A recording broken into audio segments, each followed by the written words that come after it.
Thank you for that very kind and generous introduction. It is, I have to say, a little bit daunting coming here speaking to people who have such expertise in what they do, not typically what you do in advertising or marketing.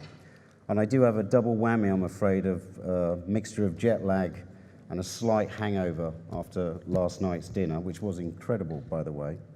When I was asked to do this speech, I kind of checked my own qualifications a bit and said to myself, well, am I qualified to actually talk about this subject with this group? I've worked for big companies across the world in most of the continents, but my expertise in farming is very recent. But I guess that is the point. I am, if you like, an outsider's point of view on your industry and the perceptions of it. One of the things I have seen in the last 2 or 3 years of working across the farming business is the difference between perception and reality is as big as I've ever seen it in 30 years' experience of my job. And I think my own story and experience of farming kind of reflects that divide. I grew up very close to here in a little village called Benson. And at the time, I remember about half of my schoolmates were involved in the farming business. Their families, obviously, not them. It was the days when farms employed around 100 plus, not today's mechanized 2 to 3 man farms. And we all understood to a degree where food came from and the considerable effort that went into making it to reach our tables. Move forward 20 years, and I moved to the cities of Atlanta, London, New York, and my distance from farming came complete. It never connected to me, even for a moment, the form, the taste, the provenance. It was all about convenience, it was all about price, and it was all about what it looked like on the restaurant table. Then I moved to India, and I remember a few years ago when I got to Bangalore, my wife and I went shopping for our dinner to get some chicken. I parked the car on one side of the road. She got out. I got on the phone to a friend. She came back a few minutes later, and she plonked this warm bag on my lap. And I kind of jolted. And I looked across the road, and I saw this. Suddenly it dawned on me that my dinner had been freshly executed. In India, farming is not a distant occupation. It's an economic fundamental. It's integrated into the communities.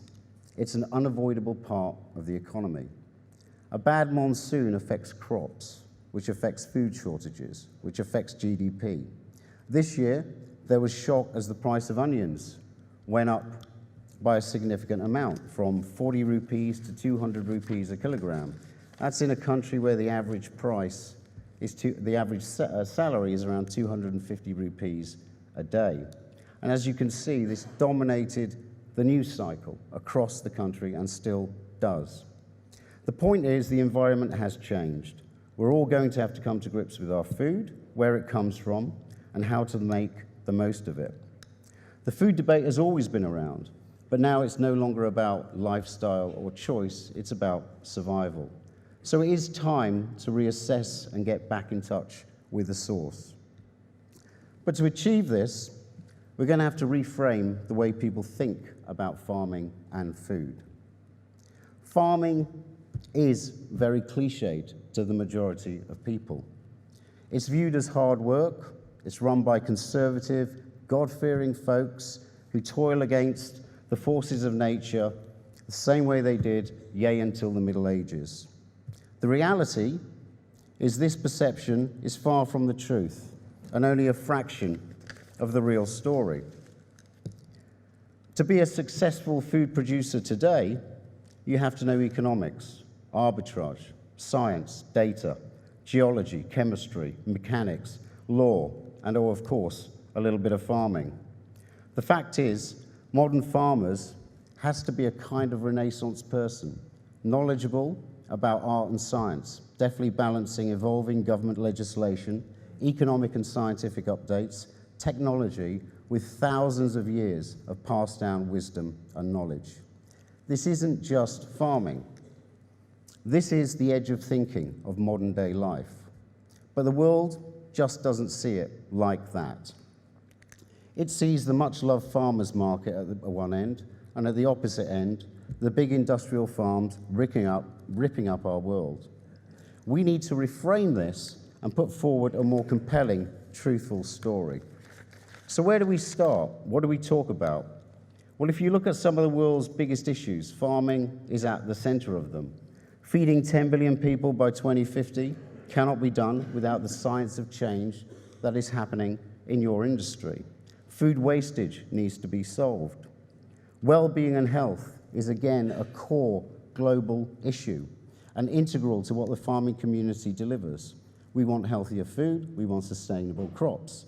Look even further at Blue Health Project, where the role of land and farming has a positive effect on mental health. So farming is now a medical resource as well. And environment is obviously something you play a major role in.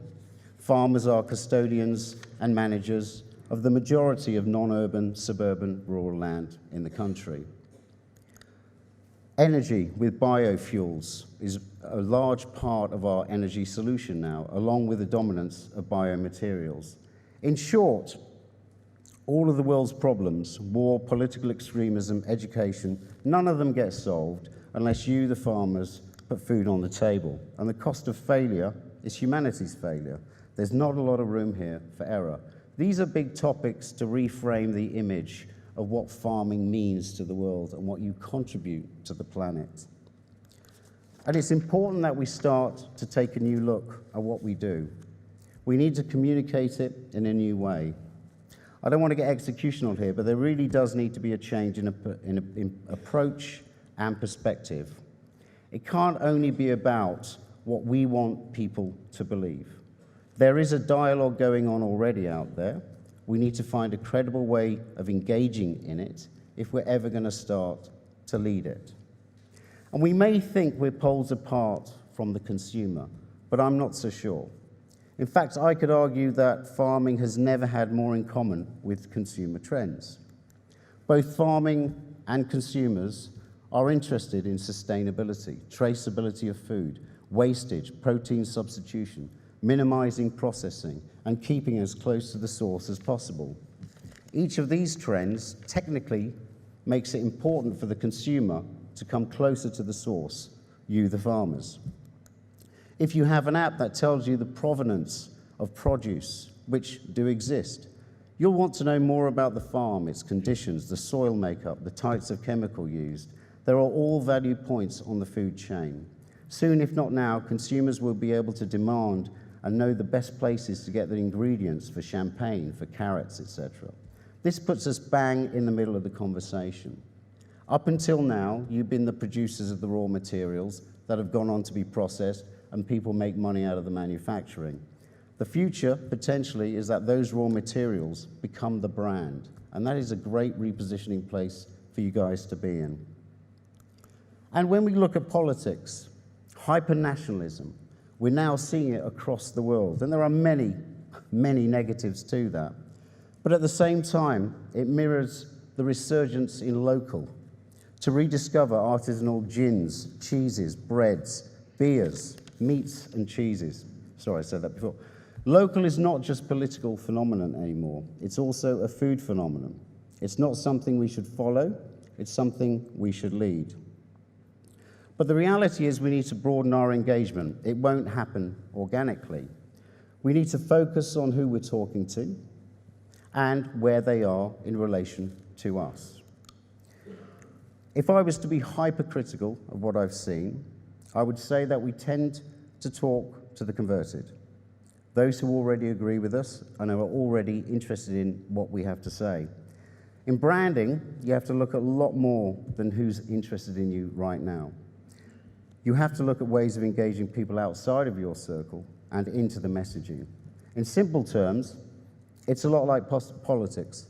Nelson Mandela talked about the 4 broad audiences: loyalists, neutral, detractors, and the enemy.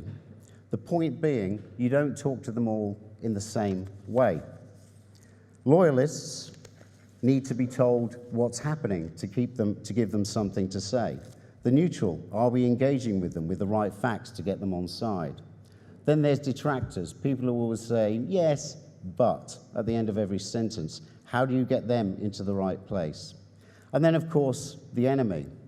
For Mandela, that was, of course, the Deep Afrikaan movement, which he neutralized by inviting the late president's wife for lunch. Basically, Afrikaans then said, well, if she met him, if she likes him, he can't be that bad. And notice what he did. It wasn't a lecture. He didn't try to educate. He didn't try to defend himself. He invited her for lunch. It was an open, equal conversation. And that is a very important part. In a similar way, we need to define our audiences, figure out what's of concern to them, and figure out how we can bridge the conversation gap. And only then, once we've joined that conversation, can we stand a chance of leading it and showing what we actually do.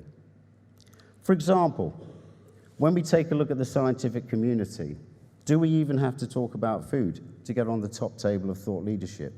Crazy as it may seem, we could start a theoretical project. What would it take to turn the Sahara Desert into the new lungs of the Earth? We deal with top scientists, environmentalists. Let's set a reach the moon task and use our joint resources to lead the world thinking. What a demonstration of our contribution to the world that would be. For broadcasters, what will make a general entertaining program apart from the obvious, where does our food come from? How do we do a top gear and make the business and life entertaining and challenging? And for food experts, how do we engage with them? At the moment, food miles is a big thing, but it's only 20% of chefs who are talking about it. It needs to be 100% of chefs, and that's a role that we can help drive. And for our communities, how do we showcase what we do in an engaging and affordable way? How do we replicate Borough Market on a mass scale, a place which makes farms sexy, not just worthy? And with government, how do we steer debate? Politicians don't listen to intellect and reason anymore. They listen to their constituents. You need to get your constituents to fight that battle for you.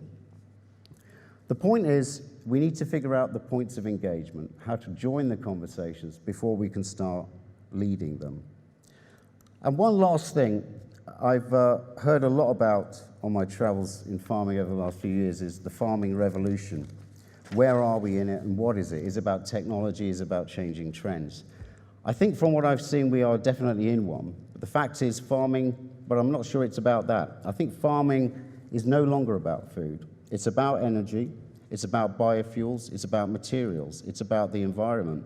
As I said before, most of the biggest problems are being faced by farmers and being solved by farmers. You are now being partnered by different types of companies, big tech, Silicon Valley, the VC community. They're all engaged in what you do. And what we need to do is take the lead, not to be passengers on this journey. We need to take what there is out there and own it. If you take a look at the organic revolution, particularly in the United States, it's run by foodies, VCs, techies, not the farming community. They don't know how to scale it. They need your leadership in that area. In conclusion, there's much we can do to re-engage. Most importantly, to start this, we need to change the debate. And to do that, you need to change the questions. We shouldn't be looking at the changes around us as a problem and being defensive about it. We need to look at them as ours to influence, to debate, to control, and to lead.